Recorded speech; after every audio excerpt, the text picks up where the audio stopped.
जय जगन्नाथ मु दिवाकर दास आपण मानक प्रणाम करुच्ची। आज आपण मानक कहि रखिबु जे निज संतान क्रोधी जिदखोर न हेबापई माँ को गर्भावस्था कौन कौन सब नियम आपणाइबा पड़ो।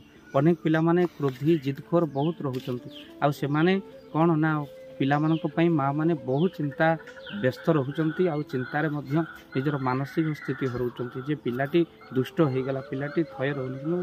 आपण अनेक जानी रखिबे जे गर्भावस्था किसी एमती नियम अच्छे आप मानिले आपणकर पिला सुस्थ रहिबा सहित जिदखोर हेबनी क्रोधी हेबनी रागी हेबनी। तो आपण केबे भी मन रखि थांतु जे जदि खाइबा कथा आम कहवा केबे भी गर्भावस्था आप गरम गरम चाहा केबे भी पियंतु नहीं पिला उपरे खराब प्रभाव पड़े। खाली से कंचा लंका लहुणी आप भी खातु ना कहीं आप जानते पिला माने जो गर्भावस्था था चमड़ा ठीक से तैयारी हो ना जो कंचा लंका युक्त हो केते कष्ट देव। तेणु से आप मन रखि था प्रत्येक दिन आप छुई जातिर डाली जातिर गाजर जातिर खाद्य निश्चिंत भाव में खातु। खसा खाइले पिला मानकर बुद्धि हुए खसा बा राशि जदि पिला माँ खाऊँची ता निश्चिंत पिला मानक उपरे भल प्रभाव पड़े आ पिला मानक बुद्धि प्रखर हुए। तो माँ निश्चिंत भाव में खसा लड़ू आपण गर्भावस्था निश्चिंत खातु। संतान क्रोधी न होगापी पितामाता केबे भी धूम्रपान करतु नहीं मद्यपान करतु नहीं। जदि पितार धूम्रपान अभ्यास केबे माँ गर्भावस्था थिला बेले सामने आपड़ केबे भी धूम्रपान करतु नहीं आप निजे टाणुंट अन्य को आपण क्षति पहुँचाऊँ। तो निश्चिंत भाव में मद्यपान केबे करी घर को आसतु ना। भक्तबंधु ये भाव में आप मानतु चेष्टा करतु ना मो पुत्र केमिति दुनिया को आलोक देखा संसार आ बड़ पिलांकर आवश्यक ना बड़ लोकंकर आवश्यक ना एबे भल पिलार आवश्यक अच्छी भक्तिवान पिलार जन्म होबार आवश्यकता अच्छी। आपण फास्टफुड अति मसलायुक्त केबे भी खाद्य खातु ना क्रीम जातिर खाद्य केबे भी गर्भावस्था आप खातु ना बेले सबू समुद्र जातिर खाद्य आप खातुनि जमी लुणी शुखुआ आपड़ केबे भी भोजन करतु ना। आ तो सहित आमिष जिते पारे आपड़ से छाड़ापी चेष्टा करूँ कहीं कौन से जीव को हत्या कर खाइले ता पाटर कौन बाहर क्रोध ही बाहर। तेणु आपड़ी से भोजन को आप खाइले मांस खाइले आपण पिला निश्चिंत भाव में क्रोधी हे। तेणु माछ मांस ठार दूरे रुहतु जीव हत्या कर खाइले पिला हिंसा बड़ बेले से अन्य को हिंसा शिखा हिंसा ही आपणब। तेणु बड़ हेले परिस्थिति खराब हो। तेणु तार प्रभाव पिला ऊपर पड़े आ हार्ट जनित समस्या भयालु हुए कहीं जीव को आप हत्या करने जाते जीव कौन करे ना भयालु हो जाए से भयालु मांस को आप भोजन करुँच आपण पिला भयालु हम आउ परिस्थिति परवर्ती समय हार्ट जनित समस्या बाहर। तेणु गर्भावस्था अनेक पुष्टिकर खाद्य अच्छी जो माँ मैंने खाईपर किंतु ये आपण पिला को जन्म देवे किंतु डाक्तर लिखी अंडा आप खाइबापी। तो अंडा कौन ना छोड़ देते हैं वही खाने जिस थाली में एक बाल है क्यों खाते हैं वो अंडे जिस अंडे में एक माँ का लाल है।